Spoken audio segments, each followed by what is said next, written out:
talking about serial killers. Well, serial killers are my favorite subject because look.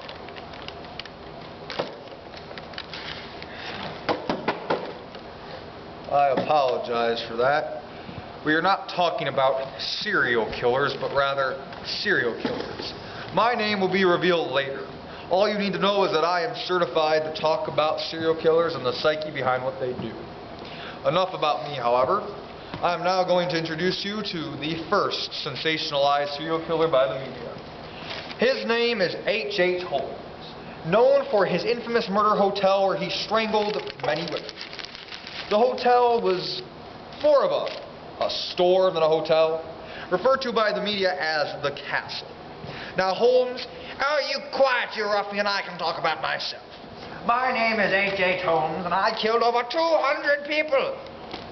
I am the best damn serial killer the world has ever seen. I was born with the devil beside me. I could not stop myself from killing, just like a poet cannot stop himself from making music. The devil has been by my side for my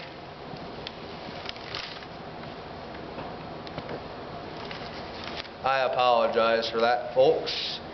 Now, H.H. Holmes does not exhibit many of the signs of psychopathy, such as torturing small animals or wetting the bed. However, he does have a superiority complex and likes to lie. He did not kill 200 people, it was more around 9, and he admitted to the murders of 30 people, some of which were still alive. But enough of this narcissist. Next we move on to Albert Fish. A very pleasant-looking man, however, one of the most vile serial killers to walk the earth. Fish, would you like to come on out here, please? Fish was known for the rape of over 400 children, and the murder specifically of one young Grace Budd, who he dismembered and then ate. But he didn't stop there. He also sent a letter to the mother, talking about his deed. Fish, why did you do what you did? It was the only thing that would bring me happiness. My instruments of hell were the only thing that ever made me satisfied in life. If I could have gotten away with more, I would have. Alright, well, Fish would be thrown in prison and then electrocuted.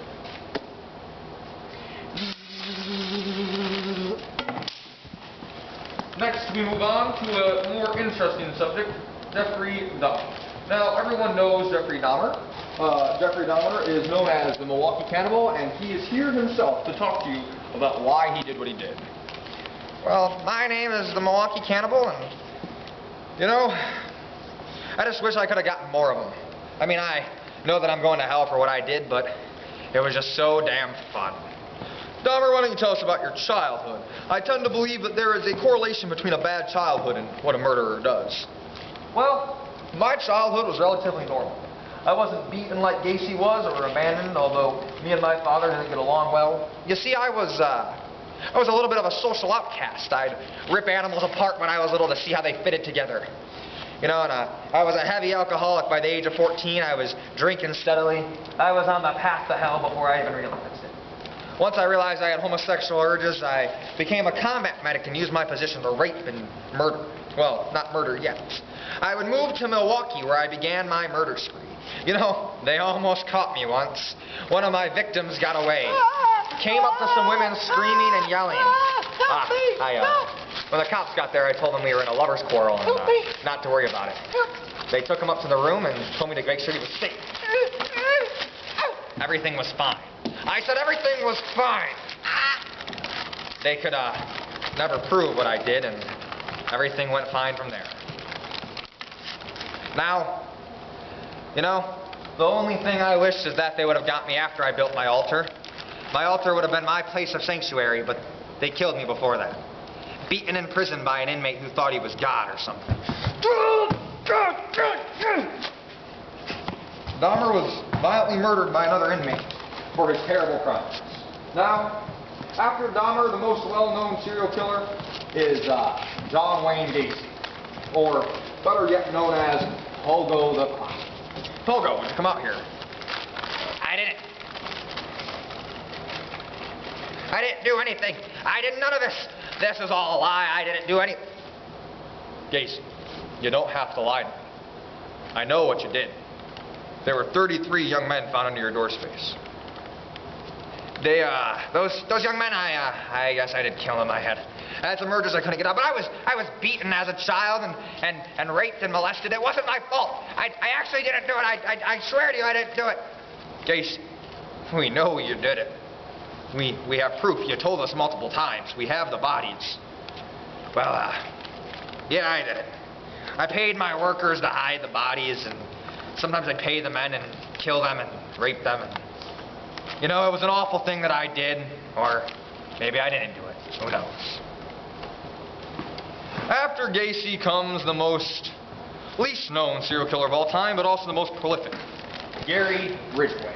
Gary Ridgway was also known as the Green River Killer, and he terrorized Seattle for almost 30 years before they caught him. Ridgway is still alive in prison, and he's come to talk to us today. Yeah, my name is Gary Ridgway, and I only have an IQ of 83 or so they tell me, but those damn cops couldn't catch me. You know, those damn cops never caught me. That was too damn simple for them to think of me. You know, they grabbed me once in the 80s and they said, oh, this guy's too simple. What do they know? I killed 71 women before they got me. 71 women. You know, it's a damn shame I didn't get more, only if it wasn't for that DNA testing. You see, I was a necrophiliac, but hell, which one of us isn't a necrophiliac? There's nothing interesting about me. Nothing interesting about me, except the fact that I'm still in prison. They didn't kill me, and I'm still here waiting for you. You're never gonna get away from me. You hear that, folks? I'm still waiting there for you. And moving on from Gary Ridgway is the most notorious and charming serial killer of all time, if I do say so myself. My name is Ted Bundy. I was a very smart child. I got a major in psychology from the University of Washington, studied law, worked for the governor of Washington, but it wasn't enough. Neither was my many wives. None of it was enough for me. I needed to murder to get a good feeling going on. So I murdered. The first 12 or so I bludgeoned to death and raped with bedposts. Then I decapitated and kept their heads. For a long time. I would come back to the bodies because, again, I'm a necrophiliac, and I would keep going until it was impossible. You know, they almost got me twice, but I escaped because I'm Ted Bundy. You can't catch me, but they did. And I said, instead of, you know, saying I didn't do it, I did it. Hell, of course I did it. I did it for the publicity, for the good feeling. And even though they electrocuted me, I will say this. I'm the best and the most cold-hearted son of a bitch you'll ever meet in your life.